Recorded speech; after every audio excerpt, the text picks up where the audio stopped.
ஆக பக்ஷிகளுக்கு, பிராணிகளுக்கு, விலங்குகளுக்கு, மனிதர்களுக்கு, சாதுக்களுக்கு, சன்மார்க்க நெறியாளர்களுக்கு, சத்தியத்தை ஒழுகும் தனி மனிதர்களுக்கு, ஆலயங்களுக்கு, கோவில்களுக்கு, மடங்களுக்கு, இடங்களுக்கு, மடப்பள்ளிகளுக்கு, அன்னதானங்களுக்கு, சமுதாய சேவை ஆற்றுகிறவர்களுக்கு, வைத்தியத்திற்கு, மருத்துவத்திற்கு, இப்படி துறை சார்ந்த ரீதியாக எல்லா வகையிலுமே இவர்களுடைய அந்த அனுகூலமும், இவர்களுடைய அந்த அணுகுமுறையும், இவர்கள் செய்கின்ற அந்த தர்மமும் மிகவும் போற்றும்படியான ஒரு வைபவத்தை செய்து கொண்டு வந்திருக்கிறார்கள்.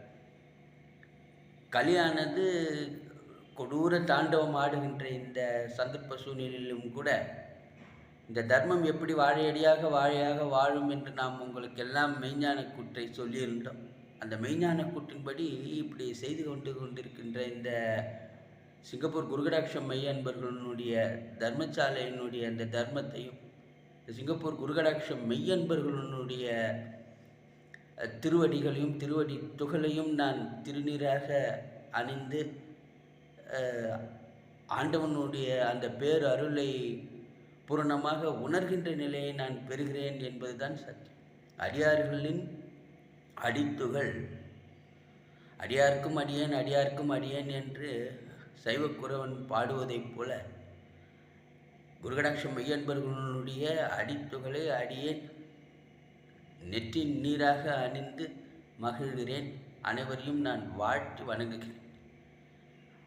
ஒவ்வொரு நாளும் திருநாள் தான். தர்மமும் தர்ம சிந்தனையும் நல்ல எண்ணமும் நல்ல வடிவமும் நல்ல உதவிகளும் செய்து வாழ்கின்ற இந்த அடியார் பெருமக்கள் ஆனந்த கோடி புண்ணிய காரியங்களை தலைமுறையாக செய்து அவர் தம் வாழ்விலே எல்லா சிறப்புகளையும் பெற்று, எல்லா நன்மைகளையும் பெற்று, எல்லா திருவும் பெற்று நீடூழி வாழும்படியாக நான் அவர்களை எல்லாம் வாழ்த்தி மகிழ்கின்றேன். குருகடாட்சம் மெய் அன்பர்களுடைய தர்மம் வாழ்க, குருகடாட்சம் மெய் அன்பர்களுடைய தர்மசாலை வாழ்க, குருகடாட்சம் மெய் அன்பர்கள் வாழ்க, குருகடாட்சம் மெய் அன்பர்கள் இந்த சபையை நடத்தி கொண்டு வருகின்ற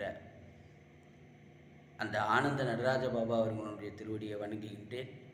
இவர்களெல்லாம் நன்னெறியிலே நல்வழியிலே நன்மையாக செய்து தந்திருக்கின்ற அந்த குருமகா சன்னிதானம் அன்னை சித்தர் திருவடிகளை வணங்கி உங்களை எல்லாம் வாழ்த்தி அமைகின்றேன். குருவாழ்க, நூறுகொண்டாய் வாழ்க, குருவே துணை. திருச்சிற்றம்பலம்.